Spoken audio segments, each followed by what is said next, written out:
उस आराबी की बीवी को हजरत अमीर माविया रदी अल्लाह तआला अन्हु के सामने लाया गया।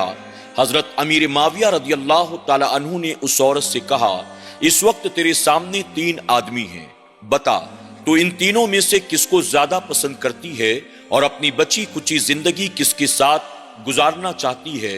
सबसे पहले तो वक्त का खलीफा है जिसके पास मालो दौलत की, तख्त ताज की कोई कमी नहीं है, वो तुझे अपने महल में रानी बनाकर रखेगा।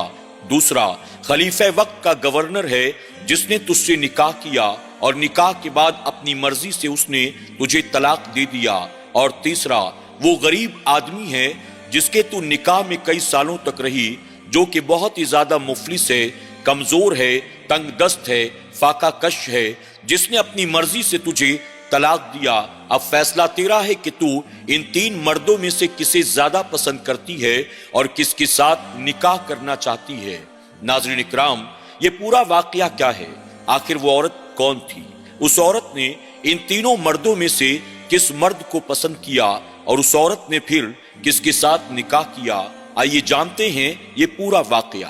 फरमाया गया कि एक मर्तबा हजरत अमीर माविया रदी अल्लाह तआला अन्हु दमिश्क में अपने महल में बैठे हुए बाहर का मंजर देख रहे थे। ये दोपहर का वक्त था, आसमान से सूरज आग उगल रहा था, जमीन तवे की तरह तप रही थी और दूर दूर तक सन्नाटा छाया हुआ था। बाहर कोई भी नजर नहीं आ रहा था, बल्कि धूप की शिद्दत की बुनियाद हर कोई अपने अपने घर के अंदर ही था। हजरत अमीर माविया रदी अल्लाह तआला अन्हु ने देखा, अचानक आपको दूर से एक आराबी आता हुआ नजर आया जो कि फटे हाल था, नंगे पांव था। हजरत अमीर माविया ने जब उस आराबी की तरफ देखा, आपको बड़ा ताज्जुब हुआ। आपने अपने आसपास मौजूद लोगों से कहा, न जाने किस मुसीबत ने, न जाने किस जरूरत ने इस गरीब आदमी को अपने घर से निकलने पर मजबूर किया। देखने वाले ने कहा कि शायद अपनी किसी हाजत को लेकर ये आपके पास आता है। हजरत अमीर माविया ने कहा, अगर वाकई अपनी किसी हाजत के तहत दोपहर की तपती धूप में ये गरीब आराबी मेरे पास आ रहा है तो तुम सब गवाह हो जाओ, ये जो मांगेगा मैं इसको जरूर अता करूंगा। इस आने वाले गरीब आराबी को मैं खाली हाथ कभी नहीं लौटाऊंगा। वो आराबी अभी करीब आया ही था। हजरत अमीर माविया ने एक सिपाही को कहा, जाकर महल के दरवाजे पर खड़े हो जा और अगर ये वाकई मुझसे मिलने के लिए आया है तो बिन किसी सवाल जवाब के इसे सीधा लेकर मेरे पास आ। कुछ देर के बाद वो आराबी हजरत अमीर माविया रदी अल्लाह तआला अन्हु के सामने मौजूद था। आपने सबसे पहले कहा कि इसे पानी पिलाया जाए, इसके खाने का इंतजाम किया जाए। आराबी ने खाने पीने से साफ इनकार कर दिया। जनाब अमीर माविया ने कहा, आखिर कौन सी मुसीबत है, कौन सी जरूरत है जो तपती धूप में तुझे निकलने पर मजबूर करती है? इस पर वो गरीब आराबी अर्ज करता है, हुजूर मैं फला इलाके का रहने वाला हूँ, आपने वहां का गवर्नर मरवान बिन हकम को मुकर्रर किया है। मरवान बिन हकम बड़ा ही जालिम और जाबिर आदमी है, उसने पूरे इलाके वालों को परेशान कर रखा है। खास तौर पर उसने मेरी और मेरी बीवी की जिंदगी को तबाह बर्बाद करके रख दिया है। उसने हमारी हंसती खिलती दुनिया को उजाड़ कर रख दिया है। उस गरीब आराबी की बात सुनते ही हजरत अमीर माविया रदी अल्लाह तआला अन्हु का चेहरा गुस्से में लाल हो गया। आपने उस गरीब आराबी से कहा, तुम्हें किसी से डरने की कोई जरूरत नहीं है, सच सच मुझे बताओ तुम्हारे साथ मरवान ने क्या किया? इस पर वो गरीब आराबी कहता है, हुजूर अल्लाह तबारक ताला ने मुझे बहुत ही नेक सिफत बीवी अता की थी। हम दोनों अपनी जिंदगी बड़े इत्मीनान और सुकून के साथ गुजार रहे थे। मैं अपनी बीवी से और मेरी बीवी मुझसे बेपनाह मोहब्बत करते थे। अल्लाह तबारक ताला ने मुझे ऊंटों का एक रेवड़ अता किया था जो मेरा जरिए माश था। बड़े इत्मीनान और सुकून के साथ हमारी जिंदगी गुजर रही थी। अचानक हालात बदले और कहत आ गया। कहत की वजह से लोग एक एक कतरे दाने को तरसने लगे। पानी खत्म हो चुका था, लोग परेशान थे, यहाँ तक कि चारों तरफ तबाही बर्बादी फैल गई। एक एक करके मेरे तमाम ऊंट भी हलाक हो गए। मेरे पास जो कुछ जमा पूंजी थी आहिस्ता आहिस्ता वो भी खत्म होने के करीब आ गई। अब हालात दिन ब दिन बद से बदतर होते चले जा रहे थे। अचानक एक दिन मेरे घर पर मेरी बीवी के भाई आए और वो मेरी बीवी को जबरन अपने साथ लेकर घर जाना चाहते थे।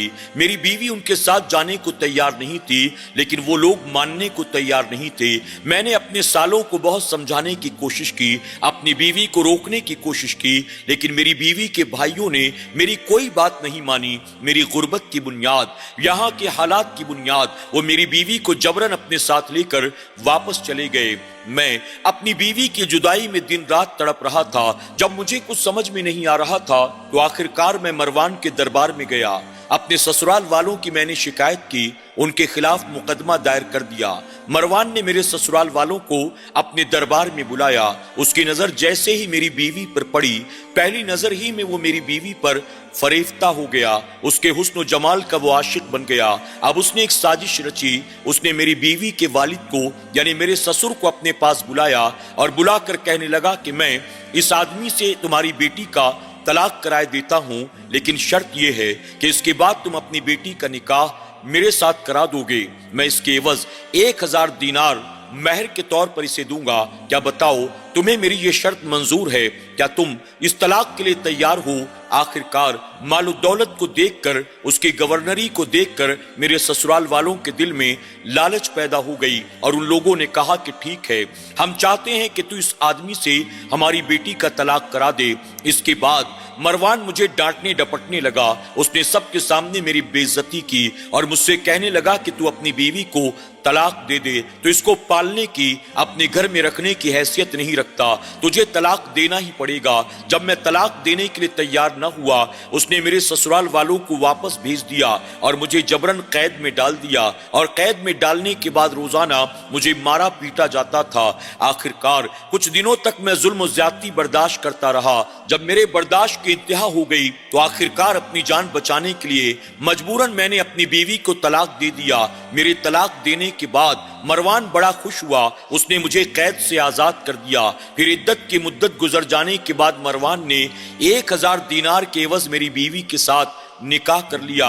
मैं आपकी बारगाह में आया हूं, आप अदल करें, इंसाफ करें। अपनी बीवी के बगैर मैं जिंदा नहीं रह सकता। वो गरीब आराबी बातें करते करते ज़ारो कतार रोना शुरू कर देता है, यहाँ तक कि उस पर गशी तारी हो जाती है। वो बेहोश होकर जमीन पर गिर जाता है। हजरत अमीर माविया रदियल्लाहु तआला अन्हु को मरवान पर बड़ा गुस्सा आया। आपने फौरन मरवान के लिए खत रवाना किया, जिसका मफहूम ये था, मैंने तुझे गवर्नर बनाकर भेजा था, तुझे अदल इंसाफ करना था, रियाया की देखभाल करना था, तुझे कुरान और सुन्नत की रोशनी में लोगों के फैसले करने थे, लेकिन तूने वहां जाकर कुरान और सुन्नत के खिलाफ काम किया, लोगों के चैन सुकून गारत किए, लोगों की जिंदगियां तबाह बर्बाद की। मैं तुझे तेरे ओहदे से फौरन दस्तबरदार करता हूं और तूने जितने काम कुरान और सुन्नत के खिलाफ किए हैं उन सब से मैं बेजारी का इजहार करता हूं। तेरे उन कामों से मेरा कोई ताल्लुक नहीं है। एक शख्स ने तेरे खिलाफ मेरे पास मुकदमा दायर किया है, तूने जबरन उसकी बीवी के साथ तलाक करा दिया, उसके हंसते खेलते घर को तूने अपने नफ्स की खातिर तबाह बर्बाद कर दिया। तो फौरन उसकी बीवी को तलाक दे और तलाक देकर उसको उसके घर रवाना कर।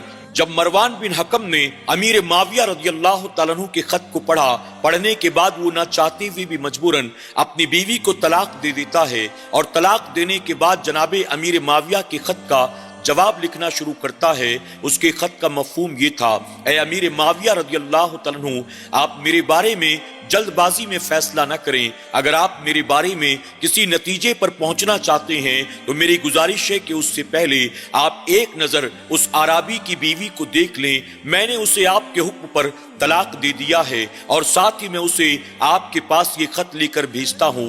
मैं जिम्मेदारी के साथ कहता हूँ, आज से पहले आपने इतनी हसीन और जमील औरत नहीं देखी होगी, शायद जिन्नात ने भी इतनी खूबसूरत औरत आज से पहले कभी न देखी हो। आप एक मर्तबा उस औरत को देख लें, उसके बाद में मेरे बारे में आप फैसला फरमाएं। मैंने जो उस आदमी का तलाक करके उस औरत के साथ निकाह किया, मैं क्या करता, मैं खुद मजबूर था। जब जनाबे अमीर माविया रदियल्लाहु तआला अन्हु के पास खत लेकर वो आराबी की बीवी आती है, जनाबे अमीर माविया रदियल्लाहु तआला अन्हु जब उस औरत को देखते हैं, आप उस आराबी को बुलाते हैं और बुलाने के बाद उस औरत से कहते हैं, ऐ औरत, اس وقت تیرے سامنے 3 مرد موجود ہیں، ان 3 مردوں میں سے تو کسے پسند کرتی ہے، کس کے ساتھ نکاح کرنا چاہتی ہے اور اپنی بچی کچی زندگی کس کے ساتھ گزارنا چاہتی ہے، یہ فیصلہ تیرا ہوگا۔ سب سے پہلے تو تیرے سامنے خلیفہ وقت موجود ہیں، جس کے پاس مال و دولت کی کوئی کمی نہیں ہے، اپنے محل میں تجھے رانی بنا کر رکھیں گے، جن کے پاس طاقت ہے، اقتدار ہے، حکومت ہے، تخت و تاج ہے، سب کچھ ہے۔ بتا تو کیا اپنی خاطر مسلمانوں کے خلیفہ کو پسند کرتی ہے، یا پھر وہ مروان جسے میں نے گورنری سے دستبردار کر دیا ہے، جس نے جبرن تیرے شوہر سے تیرا طلاق کروایا اور خود تجھ سے نکاح کر لیا، تو اس کے ساتھ اپنی زندگی گزارنا چاہتی ہے، یا تیرا وہ غریب شوہر جو عرابی ہے، دیہاتی ہے، تنگ دست ہے، فاقہ کش ہے، مجبور ہے، مظلوم ہے؟ بتا ان تینوں میں سے کس کے ساتھ تو نکاح کرنا چاہتی ہے اور اپنی بچی کچی زندگی کو گزارنا چاہتی ہے؟ جب حضرت امیر معاویہ رضی اللہ تعالیٰ عنہ نے اپنی بات کو مکمل کر لیا تو اس عرابی کی بیوی نے اپنی گردن کو جھکایا اور ادب کے ساتھ کہنے لگی کہ اے امیر معاویہ رضی اللہ تعالیٰ عنہ، میں آج بھی اپنے شوہر سے بے پناہ محبت کرتی ہوں۔ میں نے اپنی زندگی کا ایک طویل عرصہ اپنے شوہر کے ساتھ گزارا ہے۔ جب میرے شوہر کے پاس کسی چیز کی کمی نہیں تھی، اس نے میری خوشیوں میں، میری ضروریات میں، میری خواہشات کو پورا کرنے میں کبھی کوئی کمی نہیں کی۔ میں اپنی زندگی کے ان سالوں کو بھلا کیسے فراموش کر سکتی ہوں جب میری خاطر میرے شوہر نے نہ جانے کتنی قربانیاں دیں۔ آج میرا شوہر تنگ دست ہے، فاقہ کش ہے، غریب ہے، مفلسی کا شکار ہے، غربت کی چکی میں پس رہا ہے، تو کیا ایسے میں اپنے شوہر کا ساتھ چھوڑ دوں؟ ایسا ہرگز نہیں ہو سکتا۔ میں ان سالوں کو ابھی بھی یاد کرتی ہوں جب میرے شوہر نے میری خاطر کبھی کسی چیز کی کوئی کمی نہیں کی تھی۔ میں اپنے شوہر کے ساتھ دوبارہ جانا چاہتی ہوں، اپنی بچی کچی زندگی اسی کے ساتھ گزارنا چاہتی ہوں۔ جب جناب امیر معاویہ رضی اللہ تعالیٰ عنہ نے یہ سنا، آپ کی زبان سے بے ساختہ سبحان اللہ نکل جاتا ہے۔